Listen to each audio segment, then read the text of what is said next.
dito Sa nga taas, po huwag ka pala maingay. Ay sus, matatagpuan ang napakagandang tanawin dito sa part ng Nanlian Garden.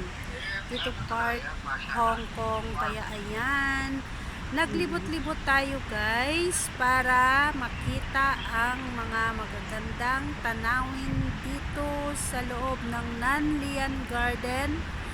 Ito po pala ang Nanlian Garden ay isa siya sa mga tourist spot. Dinadayo siya ng mga iba't ibang lahi, mga iba't ibang tao ang pumupunta rito, like sa karamihan ay ang mga taga China, ganyan, mga taga Hong Kong, ayan. So dito nyo rin makikita ang mga malalaking mga bato. So ayan, baga sa loob niyan guys, mga antique na talaga ang nandyan sa loob. So 'di ba, nakakamangha ang views, ang mga view niya, kaya ang gaganda ng mga pine tree nila, talagang alagang-alaga guys. At saka pag pumasok kayo dyan, talagang napaka-relaxing ng makikita ng lugar na to. Marirelax talaga ang mind nyo. Kaya ayan, umikot ako ng umikot ng umikot ng umikot. Ayan. Kasi medyo malawak din siya. At medyo pasukin talaga siya, kaya ayan, inikot-ikot natin guys. O diba, napakaganda ng mga puno, grabe, alagang-alaga talaga sila ng mga taga Hong Kong people. Kaya ayan, dinadayo sila ng mga iba't ibang lahi, kaya ayan. So dyan sa part na yan guys, ayan, makikita mo na ang loob niyan is mga ano siya, may mga antique na matatagal ng mga bato. Ayan. So sumilip ako dyan sa loob kasi meron pa siyang mga isda na mga iba't ibang kulay. Kaya ang ganda talaga ng kanyang mga design. So ayan, nag-ikot-ikot tayo dyan. So napakalawak po talaga ng lugar na ito. Super amazing po talaga kasi dito talaga kapag umakyat ka dyan sobrang makaka-relax talaga. Kaya ayan guys, napakaganda ng design ng bato. Oh, diba? Sobrang ganda ng design ng kanilang door. Ayan. So, yung iba guys, syempre sa mga Chinese, parang nagpe-pray sila dyan. Nagwi-wishing sila. Pero syempre sa mga, like sa iba, hindi sila naniniwala. So, okay lang naman. Dead ma. So, ayan na nga guys. Ang ganda talaga ng lugar na to. Hindi nakakasawa. Kaya ang daming mga antique na mga naka-display, mga bato na malalaki. Yung mga halaman nila, yung mga trees, napakaganda tingnan. Kaya naman dinadayo talaga sila guys. So ayan na nga, umikot-ikot tayo sa water lily. Ayan, yung water lily na yan, meron din siyang mga isda, pinakawalan din nila yan.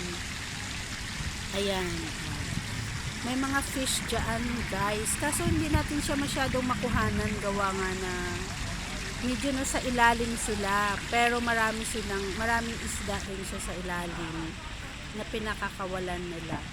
So ayan na nga, pagkatapos natin dyan, umikot-ikot tayo ng saglit. Ayan, so napakaganda talaga ng views dyan guys, grabe.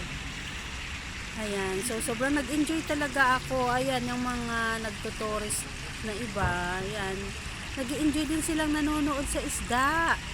Kaso lang syempre medyo malabo yung aking cam, kaya hindi masyadong nakikita ang isda.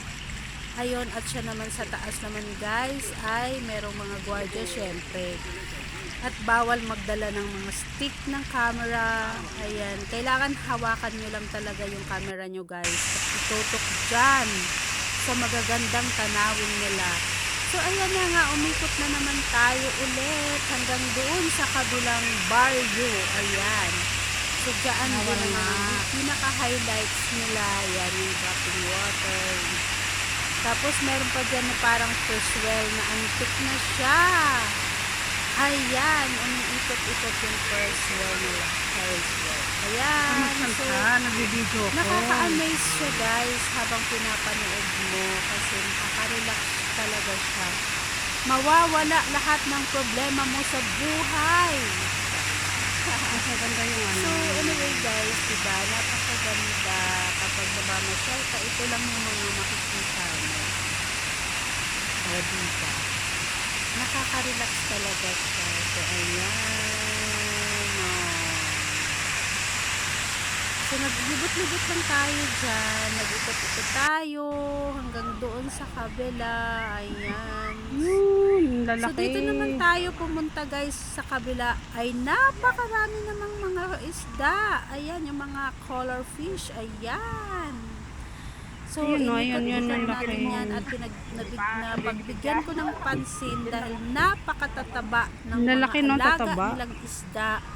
So, ayan, nakakaaliw manood sa kanila. So, ayan, ikot-ikot na naman tayo hanggang dito sa kabila.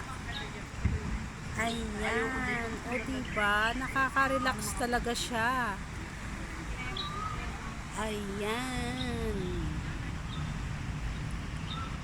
So, dito guys, yan, yung sentro na to, makikita mo siya. Dito na siya, tumawid na ako dito sa kabila, pero pag tinanaw mo siya sa kabila, nandun pa rin ang napakagandang views. Ayan, oh, matatanaw mo talaga siya. Napakalaki ng Nanlian Garden. So, ayan. So, Okay lang inikot yan. ko siya, inikot-ikot ko siya, at dumaan ako dito sa, may isang part dito siya guys, na dito yan. Yan. Mabango yan siya, yung part na yan, sobrang bango ng mga puno. Ang tawag nila dyan, ayan, is fragrance, ayan. Yan, ang ganda-ganda dyan guys. Tapos pag dumadaan ka dyan, napakabango yung part na to, yung ito to yan. Napakabango dyan guys, kasi yung mga puno ng kahoy, talagang sobrang bango ng mga bulaklak niya. Kaya masarap magtambay sa part na to. Kaya ayan. So hanggat sa napagod na tayo guys, paikot-ikot na lang para makita pa rin natin yung iba pang mga views dito sa Nanlian Garden. Ayan, di ba? Nakakamangha ang lugar na to. Kaya hindi nakakasawa na ipabalik-balik ka lang na mamasyal dito. Ayan ang pinaka-highlights nila guys. Ayan. Sobrang ganda, as in sobrang ganda niya. Ayan. So hanggat sa inikot natin siya hanggang doon sa dulo ng park na ito. Ayan. So amazing. O, diba? Napakaganda talaga niya, guys. So, ayan. Hanggang dito na muna. Thank you for watching, mga guys. Dahil ako ay mag-iikot muna at mamamasyal pang muli. Ayan. Ayan. Nag-enjoy pa ang mga ibon dyan. Nag-enjoy sila guys. Oh. Umakyat pa tayo sa taas, pero hindi pa, kahit siguro sa isang araw naiikutin mo ito, hindi Guys, siya ayan. matatapos. So, ayan na Umiinom nga ang sila mga ibon. ng water. Ayan, nag-enjoy sila umiinom ng tubig. At the same time, naliligo din Yummy. sila, guys. Ayan. Umiinom sila guys. So, napakaganda po talaga ng lugar na to. Grabe. Nag-enjoy ako sa pamamasyal. So, kung mayroon kayong time, kung pwede kayong pumunta at mag-relax sa lugar na ito, sa Nanlaynan Naliligo Garden, sila. Ayan, Diamond naliligo. Hills, Hong Kong. Hmm. Ayan. Ang gaganda ng mga tanawin dito at saka maraming mga ibon ang namamasyal din. Ayan, nag-iingay ang mga ibon. So, dyan na nga guys, nag-ikot na naman tayong muli dahil pa-exit na tayo. At ayan, grabe ang pagod ng lola nyo. Pero hindi nakakasawa tingnan ang mga malalaking bato. So, ayan, diba? Napakatataas ng bato at napakalalaki. At syempre guys, napakalinis ng mga bato na to kasi inaalagaan talaga nila, hindi nila pinababayaan. So ayan, ang ganda ng mga bato. Ayan ang pinakamataas na bato.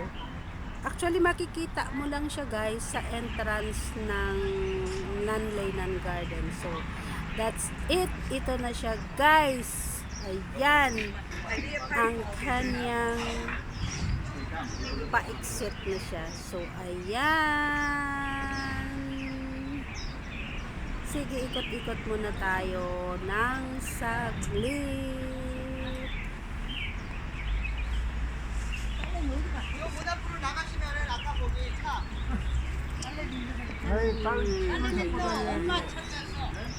So, nakaka-amaze, diba? So, grabe, ang ganda. Dito mo talaga makikita lahat ng mga magagandang forma ng bato. Tsaka may mga antik din siya sa loob guys, pero hindi na rin nga ako pumasok dahil sa sobrang init, dahil sa may mga po, kaya ayan. So, pag may time kayo, pwede kayong pumunta rito at mamasyal. So, thank you for watching, guys.